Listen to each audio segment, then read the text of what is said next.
Hey, everybody. Happy Friday. It's your girl, Dr. Bree.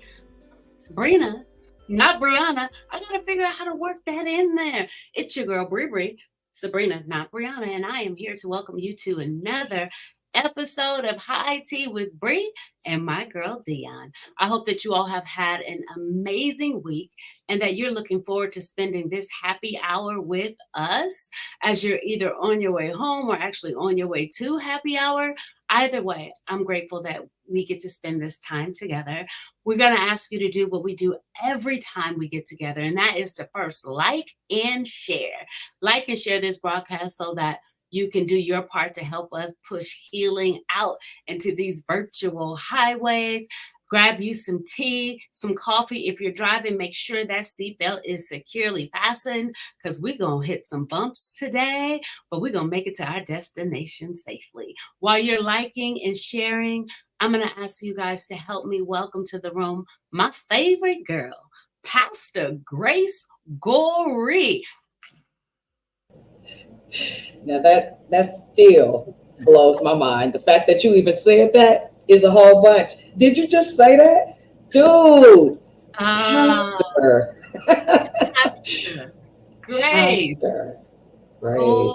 Goree. That is Hi, Dr. Bree. Hi. You know what? God is doing so many marvelous things in this season. Every time we get together, it's something else big to celebrate. Like, you're like, how do you feel? Do you like, where are you? How do you feel? Right.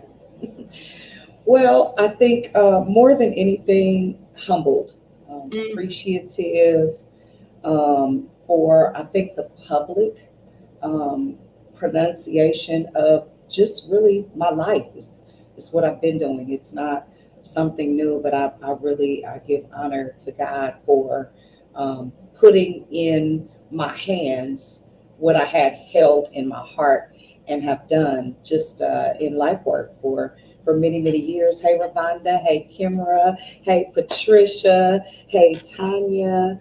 Listen, there's so many folks jumping on. I think this conversation, sis, is about to stir some hearts and minds. And so it is.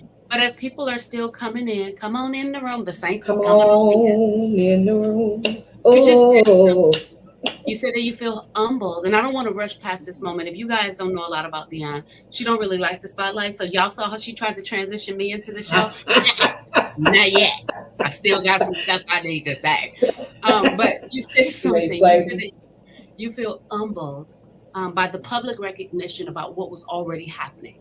And it just reminded me of when my brother, after the ceremony and the conclusion of the matter was read, Pastor Royce said, now let's get back to work. And I just love that because the work didn't just begin. The work been happening. It's The been work's been happening for a really, really long time. It's something I don't think that I recognized. It took me quite a while, even when, for the last several years, with people calling me pastor, you already know, it made me cringe, hmm per se. But what I will say is today I can stand in it. Today I understand that that's who God created me to be. The lives that I get to speak into, to hover around, to spend quite a bit of time with, in and out of the light. yeah, More out of it than in. I am honored that people would allow me to walk that closely with them through probably some of the most difficult times in their lives. And so, again, to go and for real receive an impartation, because I know that that's exactly what happens. I felt the very power of God. I thank God for Bishop Charles A. Ross, who is not just any old man. I know people are trying to figure out where he came from, but I've actually known him for about 7 years and spent very close time with him for about five. And so it's not like he just said, "Hey, I think I'm gonna make you a pastor." That's not how that went. He is a man of integrity, of honor. He has been very, very gracious and kind to me by way of mentoring and tutoring and really helping me to stand up in my gift, my call, and the mantles that God has graced me with. So I'm very, very thankful that God gave it to his heart to publicly pronounce over my life what my life is called to do. So thank you for absolutely, not letting me graze over it. It's still a lot, as absolutely, I still absolutely. struggle. Just another thing for us to kind of sit in and digest as we go, because this is going to be something that Sure, we grow together into. sure. And just Hmm. another level of ministry. Hmm. Promise me you ain't gonna do nothing corny like, get down the road, dub yourself the people's pastor and all that stuff. No, I'm fine. I'm fine with being Dee Dee Sharice Go Reed at this point. Servant leader. I'm so That's good with it. servant leader. That's it. That's all I got. It be in the trenches as always, going to smell like sheep. Yes. At the Yes. end of the day, it's all about the work. Everything else is pretty whack, Absolutely. So we right? got a ton of people with us already, and Hi we're guys, we are live. super excited. This is an invitation. Please like and share. So many people that don't even normally talk to me seen the flyer and said that they would be on checking out this live Yeah, simply because of the topic at hand. And so yeah. I'm excited to talk about some things that we have traditionally. I don't even know if it's been said necessarily. We don't talk Mhm, about these things, but it's just one of those norms. mhm, We don't talk about this stuff. mhm. And Yeah, at this big age, this stuff is showing up in my life in a big way. listen, And listen. what we don't talk about Hmm. is going to overwhelm us. And so I'm so Hmm. excited to give a safe place for us to Yeah. talk about some of the things that we've been wrestling with. Hmm. And so I'm excited. I know you like to greet the people. I So you do. want I to was call gonna out say some names? we gotta Go say ahead, hi to no. all of these No. people. The people. The people. Jonathan. Oh my goodness. I'm super excited to see you. Chastity, Stacy Locks, Lakita Denise Long, Dr. Lakita Denise Long. Let me back up. Let me back up. Lanisha, Tony is on deck. Lanisha, it's so good to see you. Pam, Bree Bree, the other Bree Bree, Angela Robinson, my sister. Bonita, I call her Gail though, to Brittany and to Trey, to Paris, and again to Tanya Hayes, Big Cat in the house, Patricia McLean, Kimra, and I think some other folks. Paul Cooley is on deck. Paul, do we sound whack? You know he like to get us Absolutely. together. Please He call his gets us name out because he gonna together play us every out. He already time. asked me what key we gonna be. He is. He always got something smart to say. Regina Amos, our brother Tony Gilliam, Melody, Jasmine, Shamila, Misty. Hi, listen, Misty. Listen, let me tell y'all real quick about this Misty girl. This Misty girl, way in Maryland. Listen, as I was going through the process of the convocation, Listen, Misty handed me the keys to her automobile, hadn't seen me ever in her life. And yep, I could tell Beautiful. it. I could tell on it if I want to. And for 4 days, Beautiful. Misty allowed me to use her automobile. I begged her to give her Beautiful. some money. She told me absolutely not. Misty, listen, I'm gonna always Beautiful. tell that story. And if God don't bless you overly, exceeding abundantly, above and beyond what you could think, hope, or imagine, He ain't the God I know and love. And listen, um, Beautiful. isn't that beautiful? It was super It is dope, beautiful. and I, All of I the people were appreciate it. beautiful. They The were reception amazing. was there. I'm a Kojic girl, and so I'm used to convocations where it's big hats and chandelier earrings and um, fashion shows and fashion competitions, and to be Yeah. amongst a group of people who were very loving and very kind and welcoming, that alone Mhm. did my heart good. It was great. It was It great. was wonderful, wonderful. I want to say this one thing before we get ready to introduce this amazing chick that we got backstage. She fine, she smart, she articulate, she a little funny, she a lot of little stuff. We're gonna bring her up in just a second, but I gotta say this publicly. Um, on yesterday, I had to appear at court for my son's murder case, and I really, my husband and I just started a new business, so he was, had to start at a new route on yesterday, and so his hands were tied, and he was trying his hardest to get to me. I was like, "No, babe, it's cool. I think I got it." I said, "Dee Dee is gonna come," but when I walked in the courtroom and saw my sisters just flat footed waiting for me. They beat me there. And so I just wanted to say publicly to you, Sabrina, excuse me, Dr. Bree, to Simone, to Dee Dee, and to Deanna Shipman. Listen, I'm pulling up in the parking lot, y'all just on deck. Well, Paul, come help then. Don't you always got something smart to say? Well, then let me text you my address. You always in people's business. God. I love it. I appreciate having big brothers. But saying all of that to say, I just want to say to my people who rock with me, I appreciate you.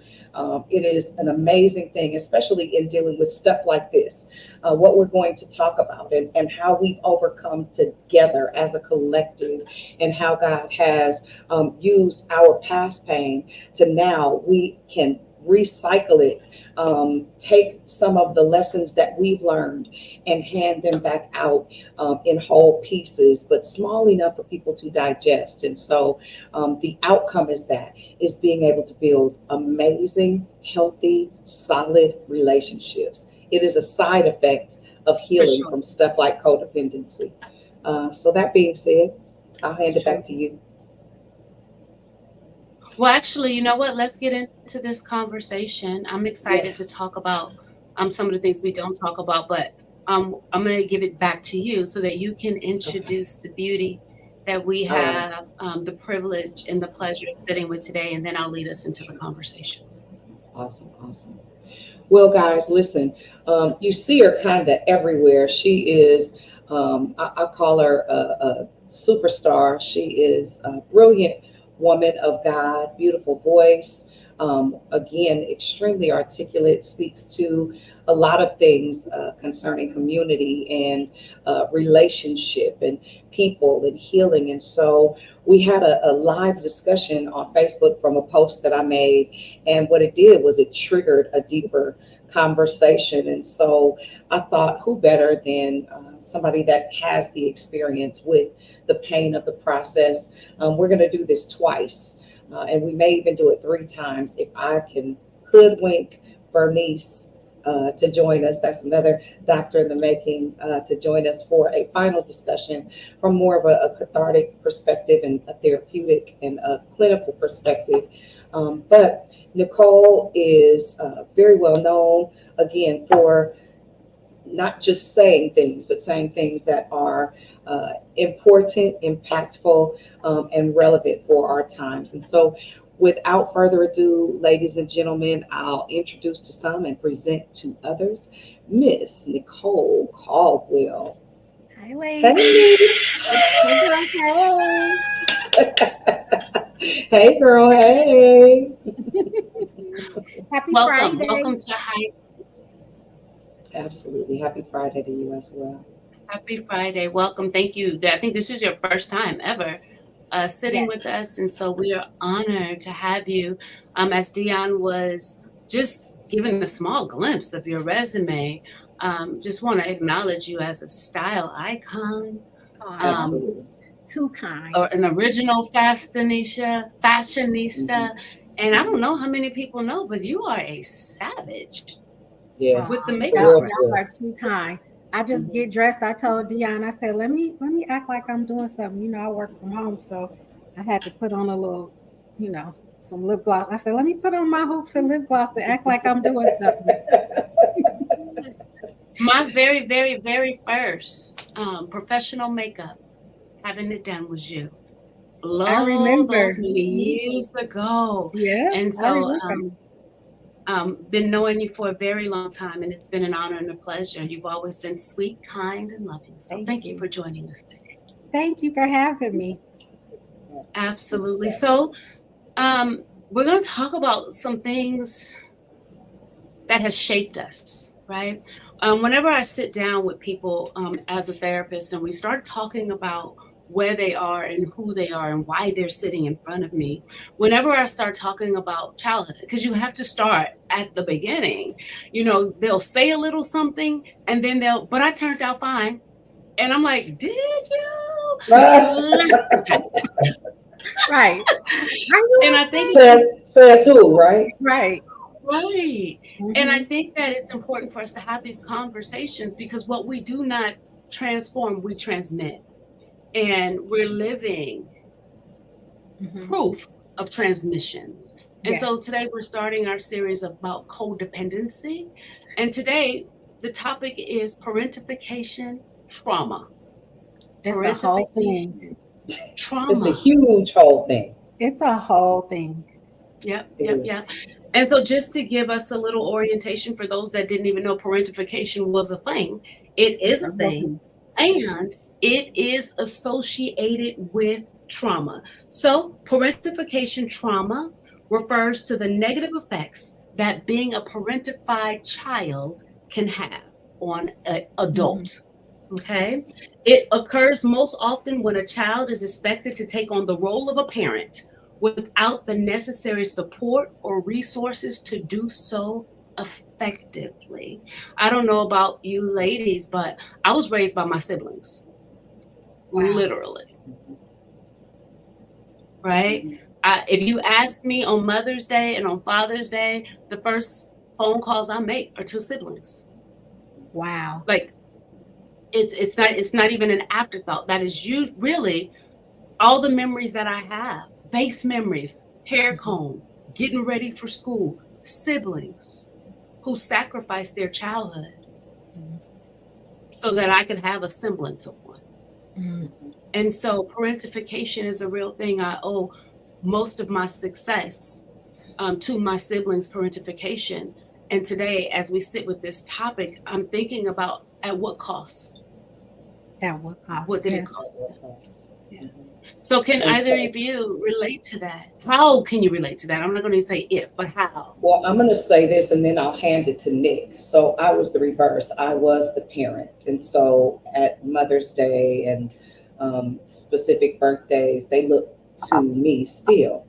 And I'm navigating them away from that. And I have for the last several years, because when I recognized how toxic me being the parent was, I was like, hey, I don't think I'm supposed to be doing this part. I don't think this was part of my assignment. But even to the degree, I think for many years, my mother was a little jealous of the relationship that I have, like with my niece. I was more like the grandmother than the aunt. It's really, really complicated, and it was extremely expensive on multiple levels. Still costly, and I still have to remind myself that I'm not the mother Hmm. Yep. consistently, right? And Yep. it's a painful place to live, right? It's a Yep. painful place to live there. Nick, how about you? Um, my upbringing is pretty layered. I definitely was in a parental role. I'm the oldest of 6 siblings, and my mother had me really young, 16. And I grew up in the home with my grandparents. But because my mother was so young, it was almost like I was the daughter. I'm the oldest child, but also the oldest grandchild. And so I Mm, grew up in the home with my mother, kind of like my mother, but my sister also, mm, because she was so young. But because my grandparents were also young, my my younger set of aunts and uncles were like my big sisters and big brothers. So I kind of have a dynamic of the oldest child, but also the youngest child, really Oh, being the yeah. oldest grandchild. So being the oldest, it's allowed me to play an intricate role, and I believe God strategically places us like birth order. People don't really pay attention to personality traits that come along and are attached with birth order, but Sure. I play an intricate space being the oldest grandchild because I was raised as like the youngest child, but the oldest grandchild. So I have a connection to my aunts and uncles as if I'm a baby sibling, but a leadership role to the grandchildren. Now, when it comes to my siblings, because my mom had me very young, and some of the choices that she made, and this is her public testimony. She was on drugs for a decent amount of time spent from my childhood. So maybe, and I'm probably not accurate, but this is what I remember, maybe from about the age that I was maybe 9 or 10 to my teenage years. Um, and during that time, nobody told me my mother was on drugs. Nobody sat me down. I never saw her buy drugs, never saw her do drugs. I It was almost like God revealed it to me, and I saw something in her countenance that was different, and I was like, "What is that? Like something is not. That's not my normal mother. What is that?" And so, from that moment that I recognized that something was different and I saw certain things slacking, it was like something innately kicked in. Like you have to do things different because if you don't, it's going to slack for you and her. And mm. so, because I was the only child for 10 years before I had other siblings, it was really just me making sure that I was good and kind of looking after my mother. But when I had other siblings to come into play, I was like, oh, this is a whole different ball game. It was like, yeah, I got baby dolls because I had twin sisters first. I got real life baby dolls, but they my babies in real life because if I don't look after them, They in we don't trouble. know. I don't know what's getting ready to happen. And so I didn't have the pressure. My mother never said, watch these kids, do this, do that, because I have a huge family and we are very community based and very hands on. So it's not like um, you just go to this person's house. Everybody can go to everybody's house and it's all good and it's all love. We just show up that way. And that's my hashtag. Love shows up. So it's a real thing. It's a lived thing in my life and in my family. But it was just something that it's a reality, right? So nobody, she didn't sit me down and give me the responsibilities. As the oldest child, I just innately saw that there was a lack and I had to figure it out. There And was a need. I, There was a need. I think because there wasn't a force and there was never a conversation, there was never anything that she did to tell me that I had to do it, does not mean that it didn't have an impact on me. And I think both Absolutely. get to be true, right? Both and it Absolutely. happened, it's real, and it did not have a positive effect on me. It had a great effect on me as a child. It actually helped me to forge forward in a whole different areas in my life. It allowed for I would say a supernatural strength to do things that I probably would not have even thought I got to do it this way. I would have never thought that. I didn't think that I had another option, right? Like I'm like if I don't, this, it could be all bad for me. But to be praised for those things and then to get to a point, right? Like as women, we're praised for that kind of stuff. Your strength, your independence, your ability to lead, all of those things. I did not learn those traits from a textbook or from school. I learned that in like hard knocks, like For my sure. survival. Yeah. Yeah. I'm so glad that you brought out the fact that it was not pushed on you. It was Hmm. not um, pressured on you. It was something that you Hmm. stepped up to that, right? And because that can be true too. But I know for some, it could be the expectation, right? I've seen people who couldn't go to school because they had to stay home and take care of their siblings, or they had to get their siblings to school first Right. before they could get to school. Like, and so both can be true, right? But I think that the bottom line is that it costs us something.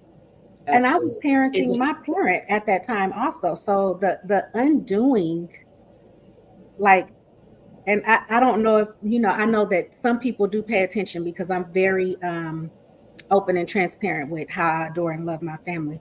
Um, I have a wonderful, beautiful relationship with my mother. And because we're open and she is very empathetic and listening, even if she don't, understand or agree in the moment, she listens. And we listen for understanding and we have, open conversation. But the undoing of that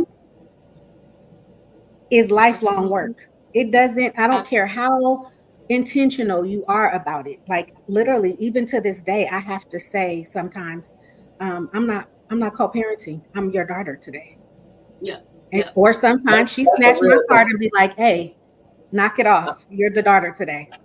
I'm the Mm. Yeah. mother right now. And that's kind of what Dion was just talking about, that lifelong undoing, where you Hmm. have It to never remind yourself stops. and sometimes be reminded of what that Yes. role is.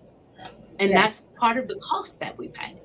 Hmm. And it affects everything that you do, every Absolutely. Absolutely. relationship and friendship that you have. And Absolutely. unless you have cultivated and created safe spaces, which I'm so glad that I have amongst my family and friends, you don't have anybody to pull your coattail, right? Hmm. Like my friends, my inner circle, my family, even my siblings, sometimes they have to pull my coattail and be like, Nick, we got this. We know you looking out because this is just who you are and what you know to do, but we got this.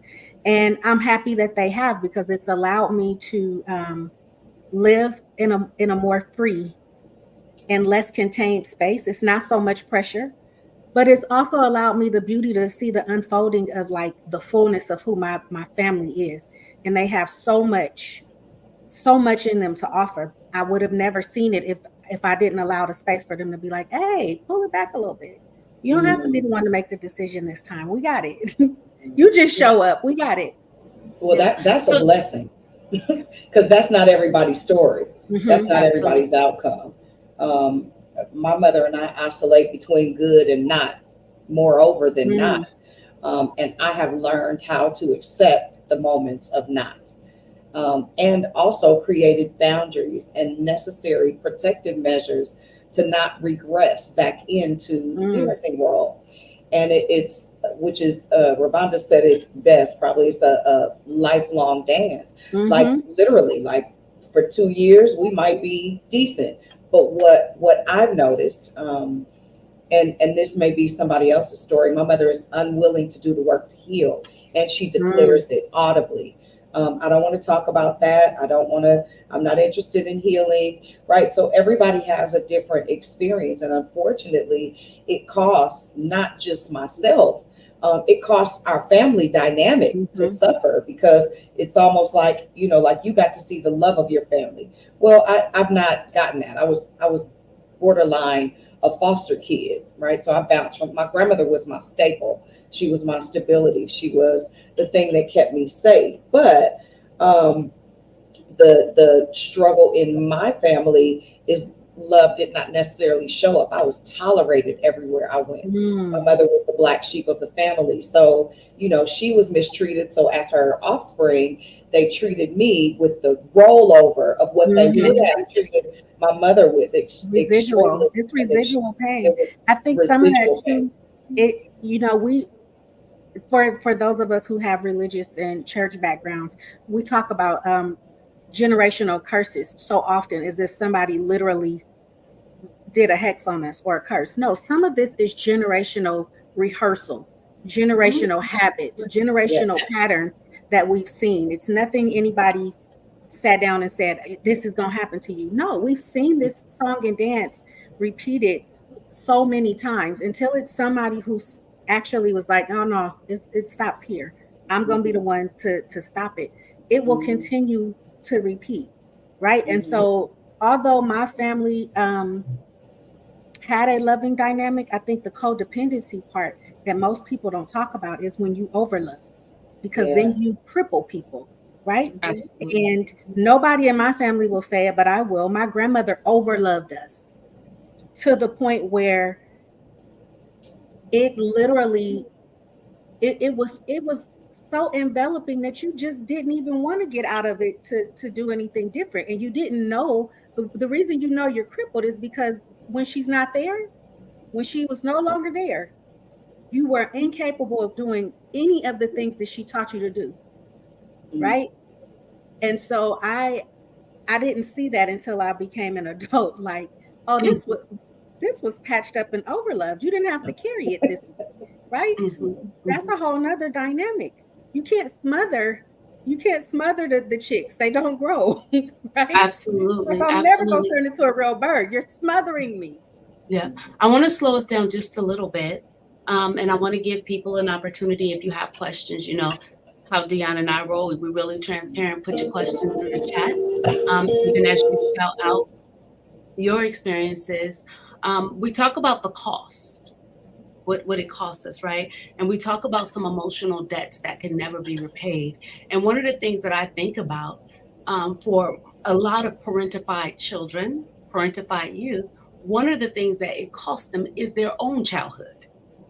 And that's Yeah. something you cannot get back Mhm. legitimately. But oftentimes we see it, our missed childhood, if I can say it that way, show up in our adulthood behavior. Mhm. And so, Dion, you talk very transparently um, about what it costs. What did yours cost you? Everything cost me. It cost me things I didn't realize it cost me until I experienced until I got the bill. That makes sense. Yeah. Hi, son. And when I say until I got the bill, um, my brother is 11 years my junior. Nick, we have a lot in common when it comes to that. And to this, listen, I love him so desperately that I have to reel back because the love is so intense. And I know it, you know, like I'm clear, like I see him. I don't know about you guys, but as for me as a parent, sometimes I could see one of my children, and it's almost like somebody's hands are gripping my heart, squeezing it, like giving my heart a hug. I see my little brother, and my heart melts, and he is a booger. You hear me? He's a piece of work.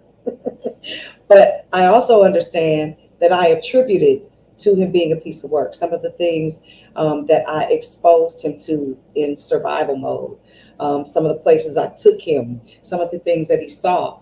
Um, I wish he hadn't, um, but I didn't realize that everything I did, he like when he got in trouble at school, he never called my mother. I was the emergency contact from the time he was in elementary school, right? So that is one of them.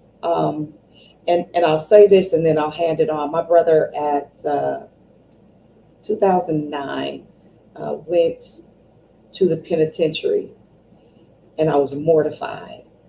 And I was mortified because I couldn't go to the penitentiary for him, right? I couldn't take his place. I couldn't fix it. I couldn't change it. And not that it was my fault. He made those decisions. Hi, son. Look, that's one of my babies that has the benefit of what I went through. He was one of my foster children, but he's not a foster child. He's just my son. Nevertheless, long story short, when my brother went to the penitentiary, I was horrified because I thought something would happen to him. And I couldn't protect him there. I couldn't just go run and see him. But it was in the middle of that God rescued me from that part of our relationship. And God told me, that is not your child. And I was like, I was in complete and utter shock. But his life, as a result of all of this is the layers of it. As a result of all of this, it's the first time that I got to see the manifestation of a prayer answered that revolutionized my life as a believer.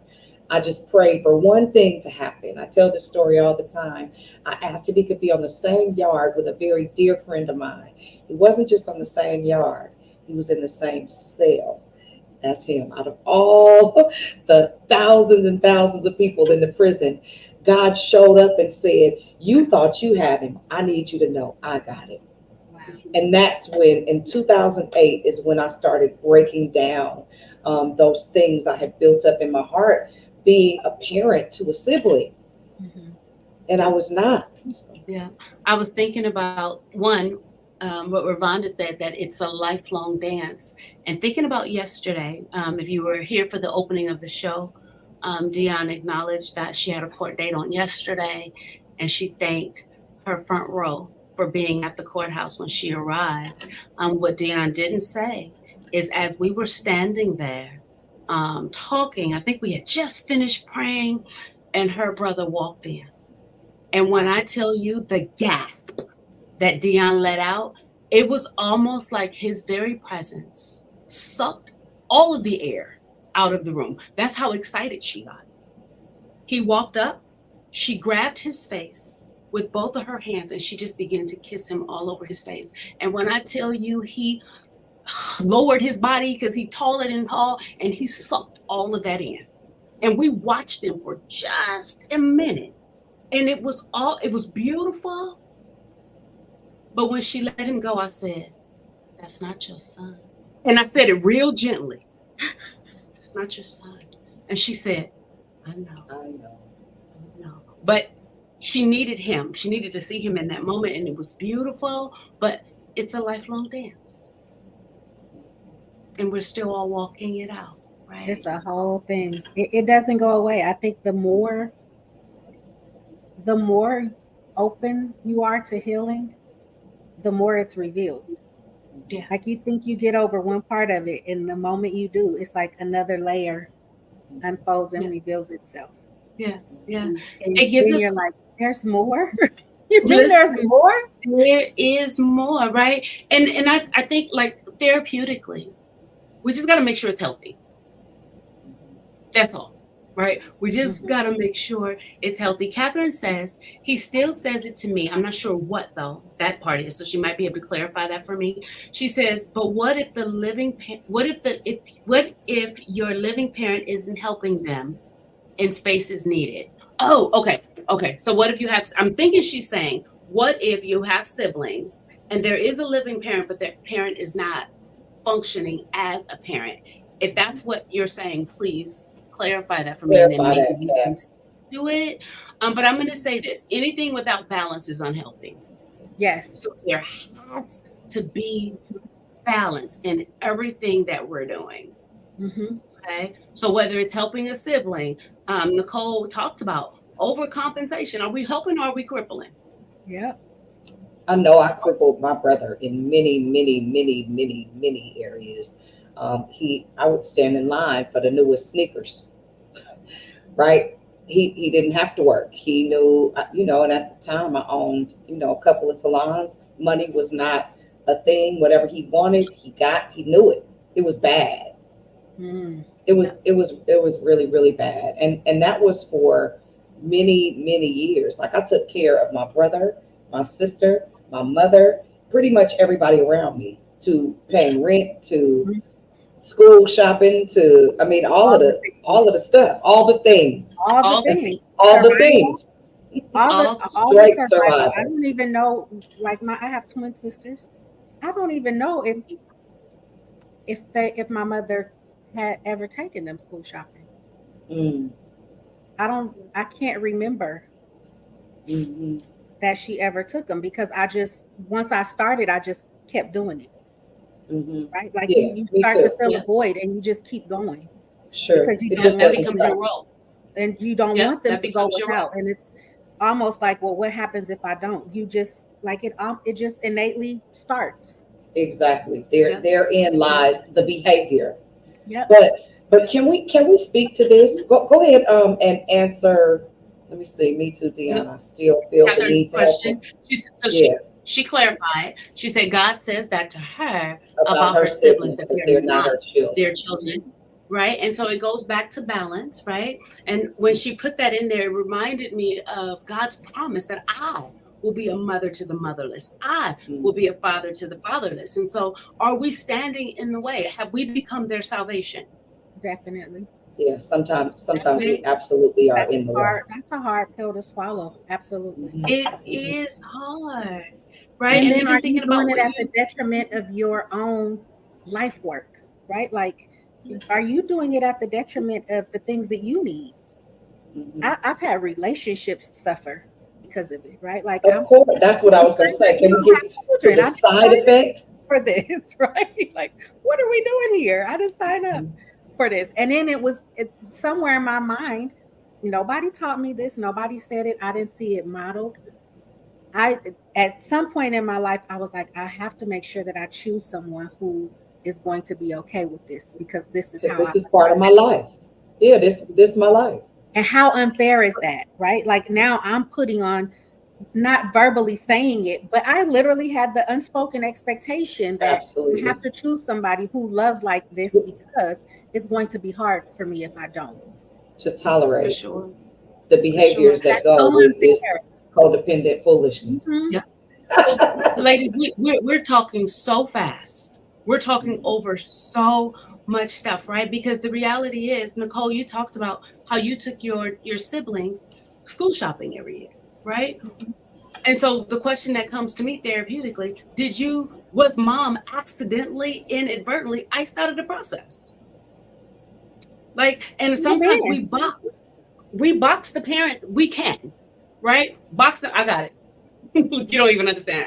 I'll go talk to the teacher. I'll do this. So we never even give, sometimes when we take on those roles, we can prevent the parent from having to step up So or having the need to step up. I I definitely believe that's a thing. But I also have, and this is a recent discovery.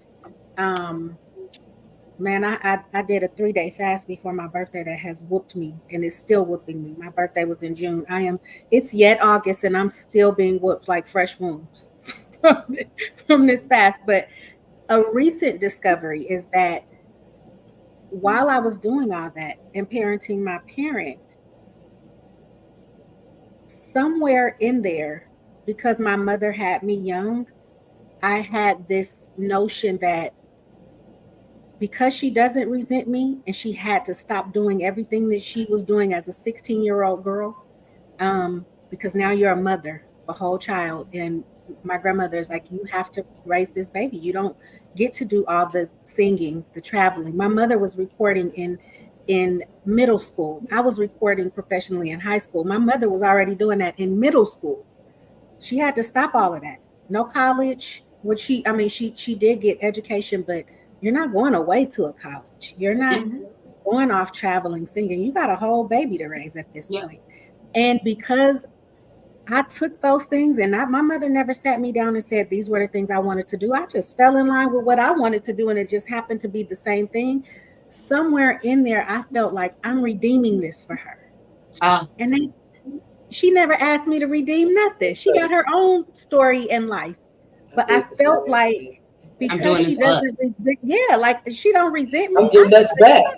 Yeah, I'm Getting like, us I'm back. gonna show Getting you us together. direction. I got I'm you. ready to show you what to do, Robin. I got you. She never asked me to do that.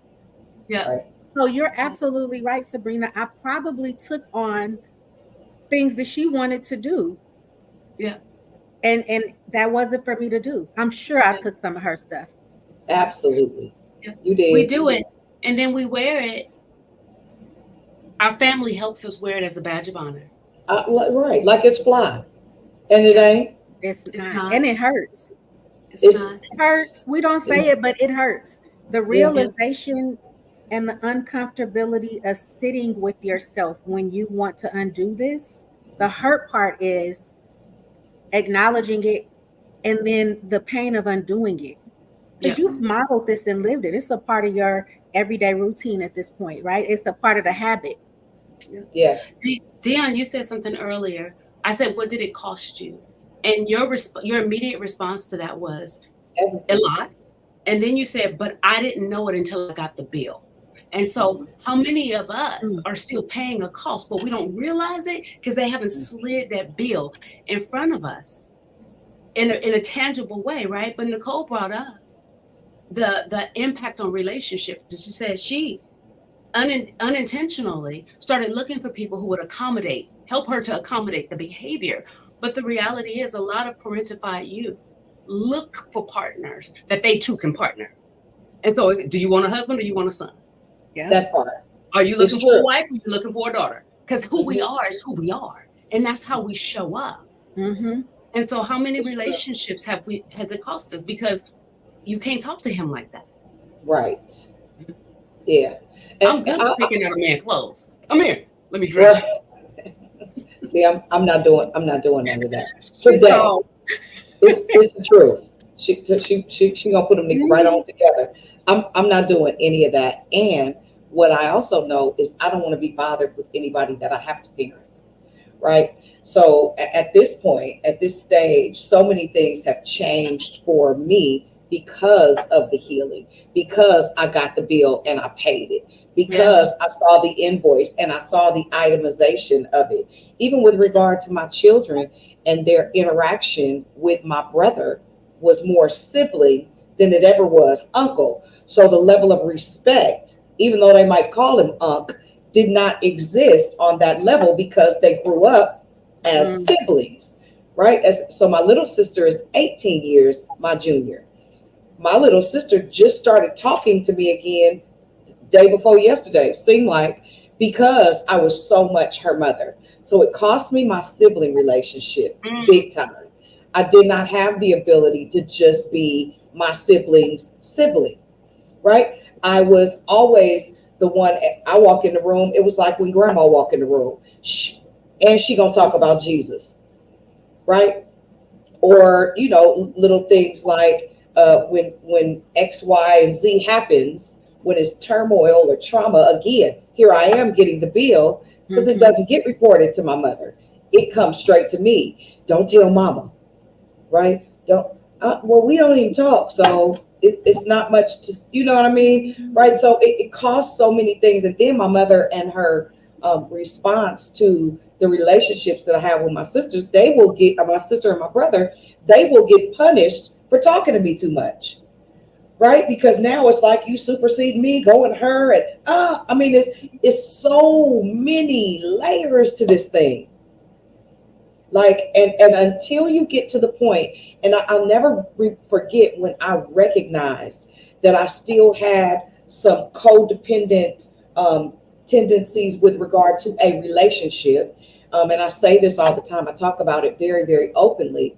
When I realized that I still needed her to approve of who I was dealing with, even though she didn't particularly care for me. Like, we've had, our little moments of, you just said it best, Nick, vicariously. My mother used to sing all the time too. So I grew up in the studio. I ended up in the studio. And there are just so many different dynamics to the levels of dysfunction. But when I realized that I still needed her approval, I was still approval seeking, still approval. I just, at 50 some year, or 40, probably about 45, stopped. I don't need you to tell me I can be me. Mm-hmm. That took years, and I still have to remind myself. Go ahead, Bree. I see you So thinking. I'm thinking about Catherine, and her just transparent, and thank you, Pam, also for the gift of your vulnerability today, and thinking about how do we walk this backwards, right? At some point, I think Catherine said they still come to me, right? And so at some point, the fix is you sit them down, you kind of walk them through problem solving. You don't problem solve, and depending on what it is, you may have to send them back. But what happens when, to step out of the role, you have to send them back to someone who can't fulfill the role, and we've just created another motherless child all Listen, over again. all over again. So Can when we can I talk give about the this? cost, Mhm. right? It don't just cost us. It costs It costs everybody them. involved. Well, It's here's layers. the part that I think, and I mentioned this earlier, and I don't know that this is everybody's dynamic, but this has been mine. I sat my family down and was like, "Listen, y'all wearing me low. Like when I tell you low to the ground, To the and ground. not even intentionally, it's just when you are made aware of certain patterns that are unhealthy and you're trying to, tweak it and massage it and get yourself in a healthy place, it brings you to low real fast. And I just sat my family down and said, I feel myself retreating and it hurts because I love y'all. Like I don't want to push you away. I don't want to sit you on the outskirts. So I need support in this. And what that looks like is because I'm uncomfortable, we all getting ready to be uncomfortable because one decision literally is a trickle down effect because we have all ingratiated ourselves to this way of functioning. And Right. as unhealthy as it is, I'm not saying I got to pull you into my healing, but I am saying in order for me to heal, I need you to let this be. Right.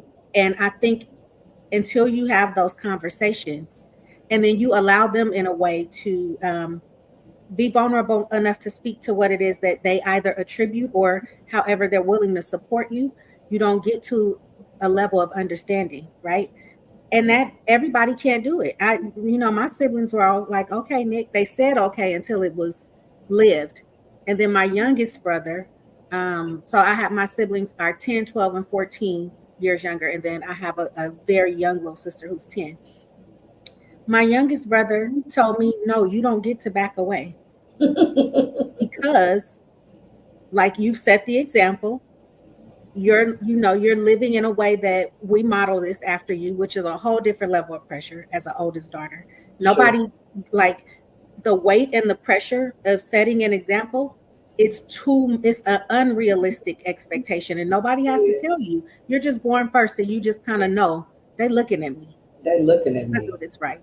I have to model this Hmm. properly. But my youngest brother, it probably was one of the hardest conversations. And we sat for hours and cried and fought and cried and argued and all the things. But he told me I did not get to pull away because Right, because that was going to leave I'm, him without a yeah, he's parent. like, then who's going to be the Without his example? mama. Yeah, Yeah. that's the Yep. part. He's like, that's You the don't get to leave. example. You're able to sustain us. You've been doing this all this time. And what do we do? And I said, no, I've gone to counseling and this is what's healthy for me. I My have to do therapist it said this way. no. No. And Yes. I said, you're not finna, I pay money for this. It Yes. costs me too much, right? But you know what? Very So difficult. yes, That and really it speaks took to us a that, while. how It took us a difficult while, it but he is. he finally got it. And it I think the whole oldest child, youngest son dynamic is something that I'm trying to understand the dynamic of it because it's like they're drawn to me, I'm drawn to them. My friendships, some relationships have been that. It's something in it for me to learn in that, even if it's the undoing, right? Um, but you have to be able to have a open dialogue with the people that it has affected and your changing and healing is going to affect, because if not, there's going to be a rub and a tear at some point that does not have to be. No, for real. Absolutely. So Hey, Grace, before we go further, real quick pause. If you have not done so, will you guys do us a favor? It'll help our algorithm as we are building something here. Hopefully, something that'll help you, your family, your friends, your loved ones, your children, the next generation heal. And it's a real thing. If you guys would like, tag, share, just so that we can get our numbers on point. And if you are watching us on YouTube, go ahead and subscribe and hit the notifications. All right, go ahead, Grace. yes, I just wanted to say that there are three primary types of parentification. So if you're listening to this and you're trying to figure out, I want to undo it, but I don't even know where to start, right? So I think the first part is to know which pattern are you perpetuating, right? So there's emotional parentification. Emotional parentification occurs when a child is expected to take on the emotional needs of the parent Mm, or the caregiver. And so there's two things happening here, right? You either the parentified youth or you're the parent being parented by your child. And so what that looks like is parents who use their children as confidants. That's my best friend. When something go wrong in your life, you talking to your child about it. Cut that out.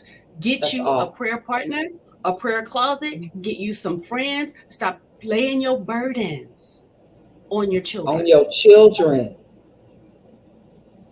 On your children. Oh, Oh, listen, that's the thing. Emotional parentification. The second one is instrumental parentification. Instrumental parentification involves a child taking on the practical responsibilities that are typically the domain of an adult. Babysitting, keeping your kids, bathing them, getting them ready for school, school shopping, helping them with their homework. That's not little Johnny's job. And that's the big keep one. your kid home from school to take care of. Listen, it happens all day, Listen, every day. listen, baby's Get it sick, so together Tracy got to stay home from school. That's not right. in real That's life. not right. And It's then the wrong, third in one is fact. probably it's wrong. The third one is probably the most difficult to talk about. This is the one that we and that's sexual parentification. Sexual parentification occurs when a child is expected to take on the sexual roles and responsibilities. We saw that in the Aretha Franklin story, Mm. and it happens more often than not. And it's very Mm. unspoken. That goes Mm. probably to what you tagged this week's topic as what goes on in this house stays in this house, Oh, and it is killing us. Yep. yeah. Because the more it's perpetuated and the more it is hidden, the easier it is to continue manifesting itself. Yep. That's how guilt and shame and all of that, it just piles on. Miles on It will. heavily. Yes. Mhm. And that's a whole. Now listen, we lost viewers because that right there, that's one of those.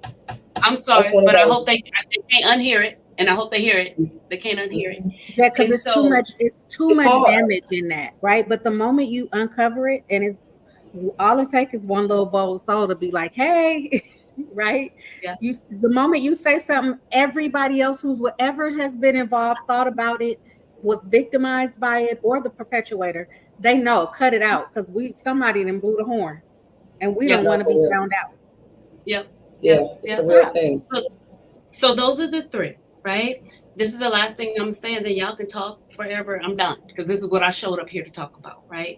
The biggest cost. I've started this off with saying, what did it cost you, right? Most of the people who function as parentified children grow up to be functioning adults. Most of them grow up to be teachers, social workers, therapists, people that are in these high functioning helping professions, right? It is how we compartmentalize and become functional. But one of the biggest negative side effects is that we lack emotional boundaries. We lack Mm, the ability to prioritize our own needs. yeah. We lack the ability to ask for help. Yeah. And that's how it shows up in us in a detrimental way. Yeah. That's real. I wanted to I can't remember who said this in the chat, but when I mentioned birth order, the young lady said that birth order doesn't really matter. And um Oh, Diddy. I don't want to challenge it in a way to say you're not right, but I am going to say there are some psychological um pieces that are attached to birth order. And so of course there are anomalies, there are always instances where it's something different, but it is a whole real thing. Nobody had to tell me as the oldest child to be responsible. It just happened. Nobody had to tell me I'm in charge and I'm leading. It just happened. Nobody even showed me what that looked like. Nobody told me that as the oldest child I have to, like this little perfectionism thing. Nobody told me to do that. I Yeah. picked that up on my own. Mhm. It just innately is a whole thing with wrapped up, tied up into who you are, right? Like the youngest child thing, absolutely, they can be the more responsible one, but that doesn't mean that youngest children aren't very much more independent, very much more free than the oldest child. They're gonna push the envelope and boundaries because all of y'all got something I didn't get. I'm gonna live free and show y'all how this really go, right? Mhm. The middle child don't get to do that because they're busy trying to be individuals and seeing, right? You got the oldest above me, the youngest who is spoiled, and by the time the youngest come to your parents tired because you didn't have kids before this. Just go on and do what you're gonna do. It's a whole Exactly. real thing. There are some psychological things that come along with it that just nobody had to tell you. It just kind of Yeah. happened. So I And I wanted think, go ahead. yeah, all like you said, all family dynamics are different, and how it Hmm. plays out in adulthood looks different. Some Yeah. people who experience that, I was a parentified child, and as an adult, they get the hell on, right? And so it could be the youngest child that's left there because everybody else was like, you know what, I'm out. Hmm. I paid my time, right? And so sometimes the burden falls on the one that's brave enough to stay. Mhm.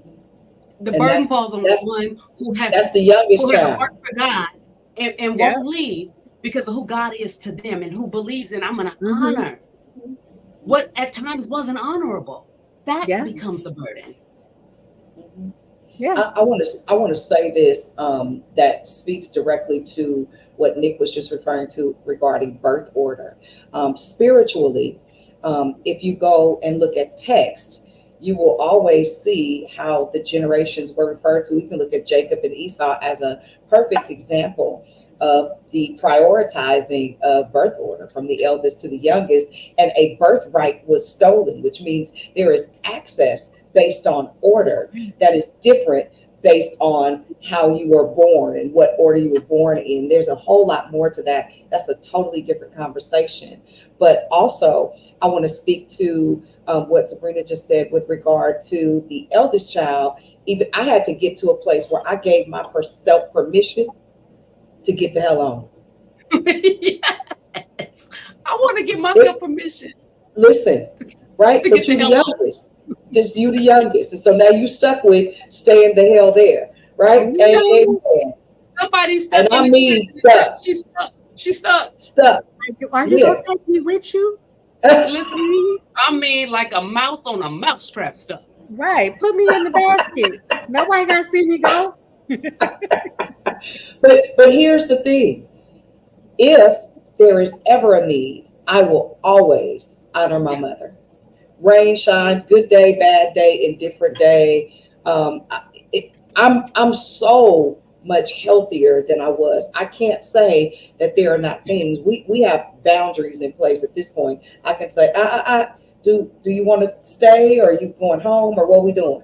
So I'm not doing any of that, not today. With all of them though, it took me years to get to a place where I could actually put my foot down without dishonoring anybody, without being in situations where I get triggered. I'm not gonna be there. We're just gonna end this, right? I have learned how to set healthy boundaries that serve not just me, but also them. And even when I consider my little brother, when I got to the place when he came home from prison, he was like, "You left me." My brother left with abandonment issues, Wow. right? Because while he was gone, now mind you, I'd have been the one putting money on the books. I'd have been the one sending boxes and packages. I'd have been the one taking all the collect calls. And the Lord told me, "You're not doing that. You Hmm. right?" And I mean, okay, do I obey God, or do I do what I know to do? Do I obey God? Do I do? When he came home, he was so angry. He had been abandoned again Yeah. Rejection issues. from a Oh, whole nother woman. yeah. Hmm. Right? So when we talk about these layers and having to, and still, there's still residual resentment for the fact that when he was away, I was not present, right? Regardless of my instructions, regardless of the fact that he doesn't have the same type of relationship that I have with God. So, he got to fill in the blanks because I'm not listening. Because I hear what you're talking about your God, but your God didn't show up for me, Hmm.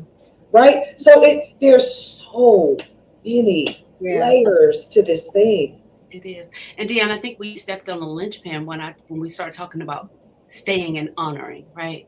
Ephesians, I think it's 6:4, children honor your parents in the Lord, obey them, for this is Hmm. right, so that your days may be long on the earth. I share my story openly. My mother's mother died when she was 11, so my mother in and of herself was a motherless child, Wow. and her method of survival has been manipulation. And so, even as I have taken on caregiving for her now, because she needs caregiving, that spirit of manipulation is still at work. And every now and then, she knows I love God. She knows I want to honor God. And so I honor her as I honor God. So every now and then, she'll tell me if she'll do something, and I'll still, you know, bring her food to her, do that kind of stuff. She'll say, God's going to bless you for taking care of me, or God's going to bless you. And the other day, part of my healing, I looked at her. I said, God doesn't bless me because of you. The reality is He's blessed me in spite of you. Do you need any salt or pepper? Goodbye. Goodbye. Goodbye. Right? And that's a layer of healing for me, because you can't manipulate me with God. Like, that's the last thing I'm going to let you do. Right? But we still honor. Wow. Mm-hmm. We still honor. No, sometimes it takes the little tough nuggets. It takes tough nuggets sometimes. Listen, It's a real I will say in a minute. Now, are you staying or are you leaving? At this point, listen, I have no axe to grind. I'm not, and I'm not bending. I'm not jumping through fiery rings. And you and your scriptures, you can keep them. You keep. I have a Bible at my house. Right. Your scriptures are absolutely muted. You send me a scripture, I'm gonna stop responding. You sending me a scripture? Listen, that goes back to what Nicole was talking about. When we start undoing some of these systems, people gonna push back, because this is how they have survived. This is all they know. And that doesn't mean, when they start pushing back and sending scriptures and quoting this and quoting that, that doesn't mean we don't continue to pursue our healing. Yeah. You have to. Let me just say that, because a lot of times we'll retreat. Don't do that. Yeah. It's true. When it gets uncomfortable, it's true. Yeah. I've had my breath snatched away a few times. I'm like, when you ask for the healing though, right? Like you said, Dion, you prayed certain things. When God shows up, you don't know what that assignment is going to be. You don't know what that homework is going to look like. You just ask. Yeah. But then when it really shows up and it's like, oh no, you got to pass this test, then what do? Right? Like, otherwise you're going to keep repeating it. And I hate nothing more than wasting time and repeating lessons. I'm like, oh no, I got to get this right. I can't keep cycling around this same, I am not finna be like the children of Israel. We're not finna linger here long. The same mountain. No. I've seen this too many times. I'm not that lost. It's only a couple ways around this. No, we won't linger here. Yeah, that's good. That's good. Hey, Sabrina, Paris Brown asked if you could tackle and further elaborate on the in spite of. Will you hit that? Absolutely. So every time I think about what God has blessed me to accomplish, I think about the saying, can any good thing come out of Richmond? Right. And when I look at my life, and listen, when I look at my life, I realize everything that was stacked against me, I wasn't supposed to make it. Right. And so the fact that I have is because God has blessed me in spite of the family I was born into. He blessed me in spite of the fact that I was a motherless child. So what that means when I say it to my mother is that the quote unquote success that I've achieved has nothing to do with the fact that I'm willing to have you in my house. It has nothing to do with the fact that I'm willing to take care of you, paid your bills for the last 5 years in total and never took a dime for you. I am blessed despite all of that, because what God has for me is for me. Yeah. So I hope that helps. In spite of. Definitely. Because you created a motherless child, 76. Right. He didn't just wait to bless me until I took you into my house. The fact that I survived is a blessing. That part. Yeah. The fact that I don't smother you with a pillow at night. It's true. And you live in my house all winter free. Listen, there is a book that I read a while ago. And it is actually, it's the thing that saved me from getting married um, when I thought that I would get married before. It was absolutely life altering for me. I don't know the author personally, but I wanted to share it with you all. This is the name of it: The Codependence Guide to 12 Steps. How to Mm. find the right program for you and apply each of the 12 steps to your own issues. Listen, it is a real thing. And I did I made it a point to uh, get the link. It's $10. It's a $10 investment that has the power to change your life. That may be something that Sabrina and I work on together because I think it's necessary. Because the truth is, when you are, sorry, sorry guys, you should see it. If you see it, The link is I think there. we see it's it. there. Yeah, we see Okay, it. perfect, perfect. Nevertheless, when you start to notice the habits, the behaviors, the situations you end up in, the relationships that you choose to embark upon, it's so many different dynamics and dichotomies. This book really, really helped me to unpack a lot of stuff. Yeah. Um, it helped me to look some things in the mirror. It also gave me the courage to now, when I see a codependent behavior, I can tell when I'm triggered and be like, Yes. whoop, hey, no, no, no, no, no. We're not Mhm. doing that. And being able to recognize it swiftly. Because once you learn different, you can't unsee it. You can't Absolutely. understand it. You Yeah. can't unknow it. And so hopefully, if for those of you that are interested, listen, buy that little $10 book, the audio book. If you're not a reader, don't play with yourself. Don't buy the hard copy. This is just me being real. You want to get well, get the audio book, honey. Whatever you got to do to get yourself to a place of freedom and full awareness in who God called you to be. Listen, she not a believer or anything, but the book is straight facts. Yeah. The book is a wonderful book. Go Yeah. I get ahead. it. No, so as we get ready to wrap and we just encourage you all to heal, one of the commitments I made to myself is that my upbringing cost me my childhood. I was Jesus. determined it was not going to cost me my adulthood. Yeah, it's real stuff. Make a decision and heal. Mhm. Has nothing to do with them. They benefit from it or what, or they don't. But you Mhm. deserve to heal. You deserve to live a life free of codependency.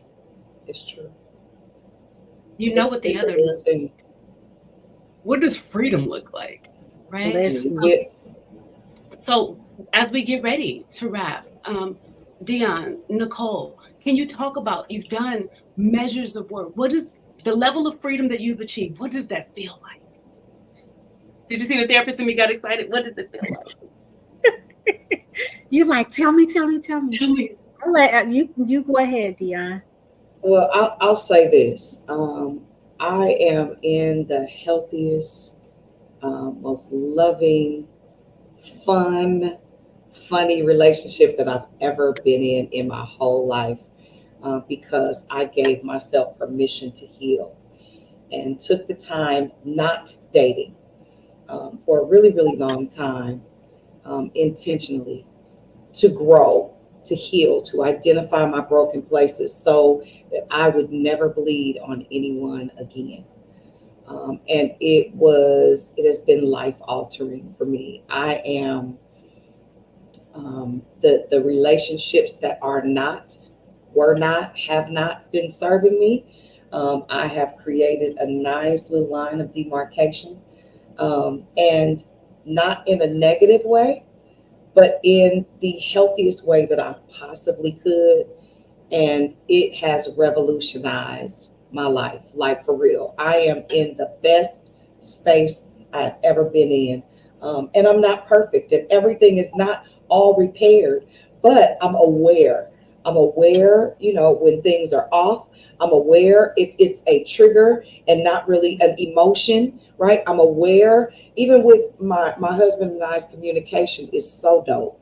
You know Like he what? my friend. You know My what? husband, girl, my husband.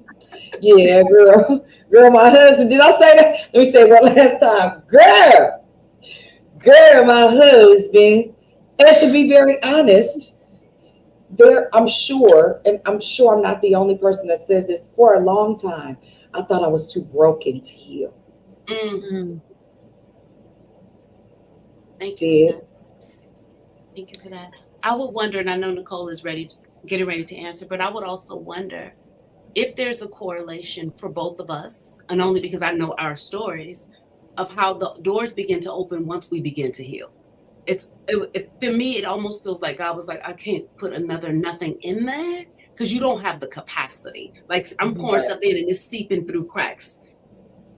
So I'm wondering what's on the other side of healing for all of you that are listening, the things that you've been praying for, the things that you can see with your mind's eye. You just can't seem to grasp it. I'm wondering, is it literally on the other side of healing? Because there you will have capacity to manage and to sustain it. Nicole, what has healing felt like? What you just said kind of segued into my answer. I don't know if my best friend is still on here, Lanisha Tony, but I remember as I was having a conversation with her before my birthday, and every year I fast before my birthday, and I usually do a week. And I just kind of reflect on things that whatever my last year of life looks like, what worked, what didn't work. I petition God to basically tell me what's ready, what am I next in line to do. Give me direction, guide me so that this year of life will be what it is that you've set out for me. I don't do life just by the whim. And I just said to her in a very childlike manner, I said, I call her Gil, she called me Oprah. I said, Gil, I know this may sound real childlike, but I just really wish, I said something is not happening, and I said it's affecting everything to me. I get, to the door of big opportunities, or thinking I'm going to propel next in a different way, relationship wise, or at work. I feel like I'm gonna do this, and then I said nothing really happens. There's no negative, bad thing. It just doesn't happen the way that I've thought it should or would happen. I said, but I can't identify what it is. I said, so I said, I know this sounds childlike. I said, but I really wish I could just go to sleep. God, tweak whatever that is in me that's causing me not to see it. Because if I saw it on my own, I'd do something about it. Whatever it is, just tweak it while I'm asleep. And then when I wake up, I'm fresh, I'm new, right? It don't exist no more. Why did I say that? Because Mm. I'm a He dreamer. tweaking stuff. Oh God. So night number He one, tweaking you. He tweaking you every night. dreams whooped my tail, and I didn't even do a week. It was just 3 days. But the 3 days were so intricate, and it was three different things from my childhood that I dreamed. Mm. And God literally told me, you're fighting, and I won't get into the details of what the dreams were, but what I saw was I literally had a fight in one of the dreams. Sure. And he said that you're fighting the 10-year-old version of Mm-hmm. yourself that does not feel emotionally safe Mm-hmm. because you were too busy looking after yourself, making Mm-hmm. sure that you were safe Yeah. emotionally. Yep. The fact that I had to sit still with that, Yep. and God said, and I'm gonna walk you through these steps. Now, I'm an avid believer in counseling, therapy, all that, and I had been doing the work. God said, not this time. It's just me and you through here. That's good. I got you. I'm gonna guide you. And I'm like, I don't really, know what that looks like. But when you petition God and you for real in your heart, Yeah. He literally will guide the steps. And I literally was like, okay, I don't know. And God said, oh, you're gonna sit with it. You're gonna sit and identify every All this feeling stuff. that you had. Identify it and name it. Did That's the it. same You thing won't to have to me. see this after this season. You won't see Yeah. this again. Hmm. Right. So I literally sat with it and named it. And the cool part is I'm 46. Yep. So Sit there's with a the 10-year-old discomfort. little girl in me that felt uncovered. And the 46-year-old version of me been living. And I'm talking about living, traveling, money, all the things. So All I'm the looking at things. this like, God, what does the real me look like on the other side of this healing? Because if I get Absolutely. this thing right, and I'm going to. When Absolutely. you, not if you, Yeah, it's when a you. whole something waiting to be unearthed. And Yeah, I'm it's true.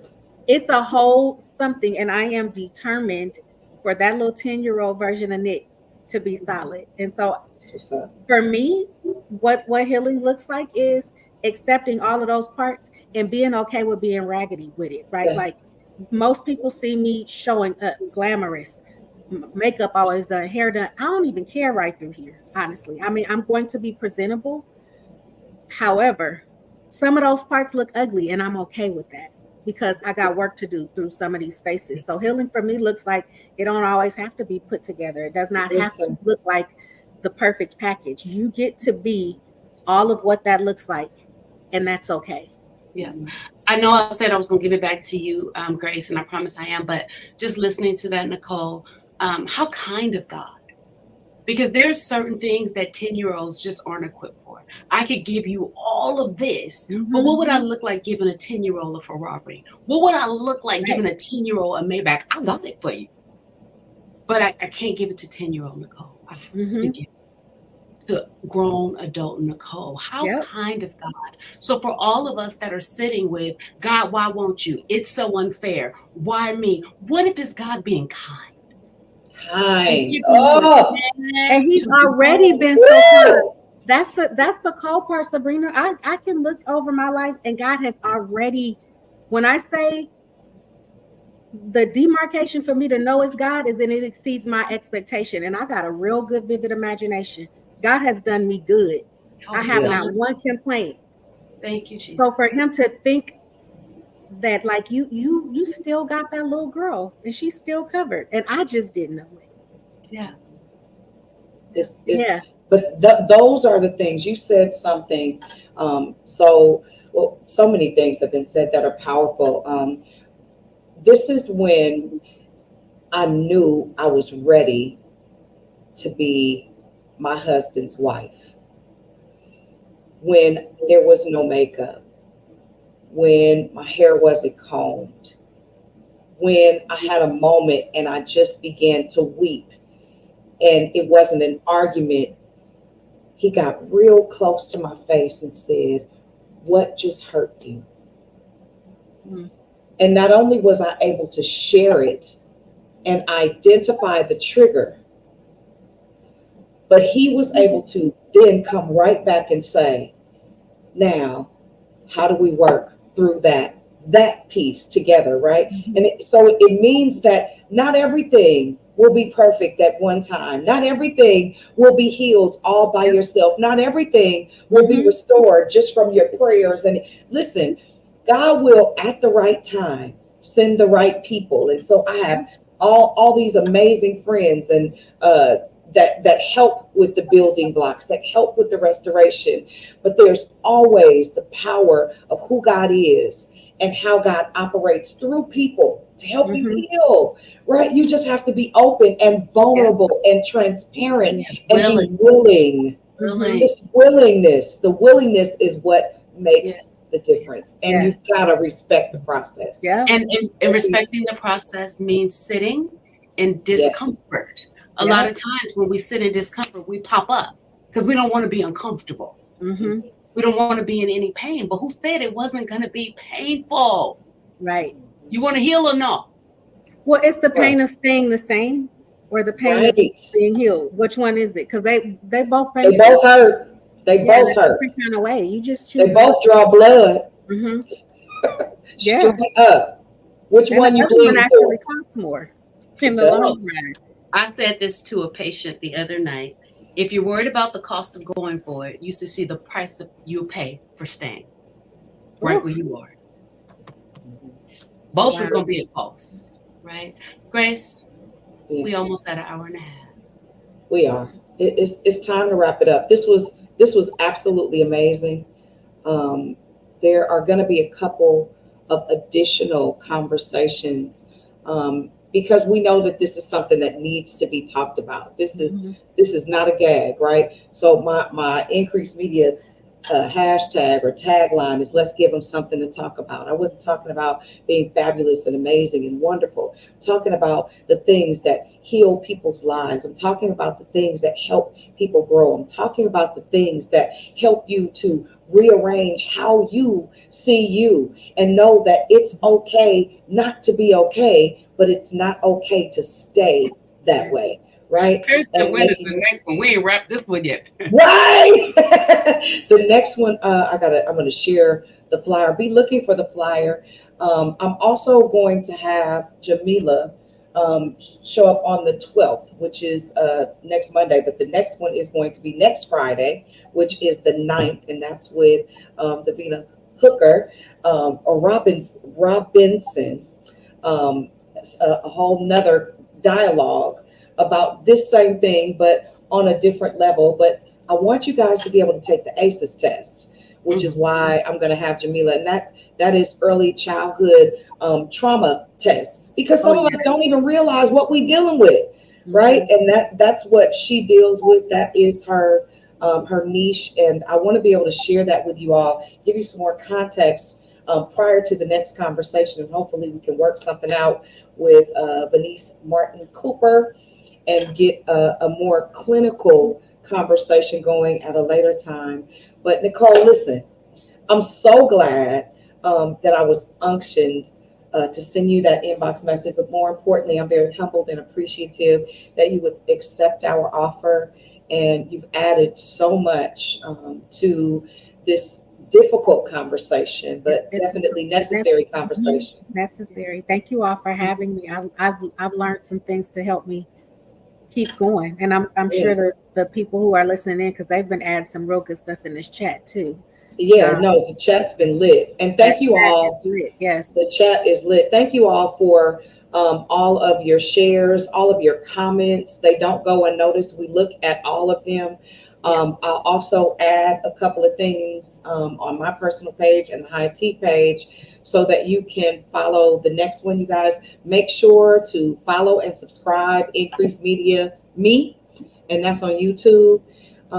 And make sure you get the notifications. These conversations, I know, are cathartic, and they will be life altering if we let them be.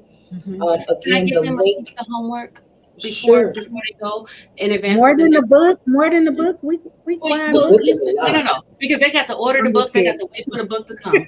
What I want them to do is something they can do is immediately when they log off, right? Because our tendency is to log off and then go scrolling our Facebook wall and talking about other stuff. But if you would just take, once this is over, just take 10 minutes. Can you give yourself 10 minutes to sit with this conversation in quiet and then write down the first things that come to mind about your childhood, good, bad, or indifferent? Just write it down and take those things, take that list to God in prayer and ask Him to reveal anything connected to that list to you. Can you just 10 minutes? And then go order your book. I was going to say, I'm going to say this because as much as we would love for people to sit for 10 minutes, 10 minutes is a really, really long time when you're not accustomed to sitting in silence with yourself. I'm going to suggest even making a commitment to 2-minute intervals, right? Start small and stretch it out. Rain, shine, sleet, or snow. There are so many people that cannot sit in quiet with themselves. Hey, Wanzi, that's a whole, you received the bill. He summarized the story. He did. The show. He did.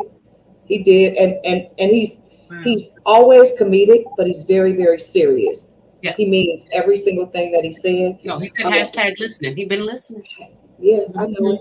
I'm also going to send you a soak link. It's in the comments. As time goes on, literally learning how to practice presence is everything. And it's in those moments of quiet that God will begin to give you the keys and the tools of healing, or call you to a time of fasting and or prayer. If you are not a Christian, quote unquote, kingdom citizen, it may be just you meditating on your own. I will say this, Jesus is key for many of us.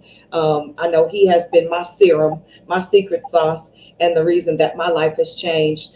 We always extend the invitation to people of all walks of life and different faiths. But I experience my victory in and through Christ Jesus, and I'd extend the invitation to you. And the soaking music is nothing more than instrumentals from a very pure place, and it really helps you focus and to get out of your own thoughts and into perhaps cathartic thoughts that will help you to grow and to heal. That being said, Grace, you got Yeah. closing comments? Yep. And so we are excited and we sit with great intention, great expectation of your bravery, because it takes bravery to face your trauma, right? And trauma is anything that has overwhelmed your system. So as you get ready to go about whatever the weekend will be, remember to be kind to the little you that's still trapped in your body. One of the kindest things that you can do is when trauma triggers show up, that you take the step and you show up and you address the trauma as opposed to letting the child in you do it. Okay. That was heavy. Yeah. This is one of the first steps to growing up. 10-year-old you no longer has to speak on your behalf. You do. That's good. You do it. Yeah. You do it. And so if you want to continue this conversation with either myself, with either Deanna, with either Nicole, feel free to do so in the chat. If you tag us, we'll show up. Yes, you're right. We will show up. Yeah, we're praying for you. We know that healing is possible because we stand as witnesses. Healing happens in layers. Evidence. So healing happens in layers. We have not arrived. This is a journey that we will consistently be pursuing, and it is our invitation to join us in healing. We love you. Absolutely. We'll see you all soon. Bye, guys. Bye, guys. And as we leave, here is the next one. It's Monday, August 12th, 5 p.m. See you guys later. Bye, guys. Bye.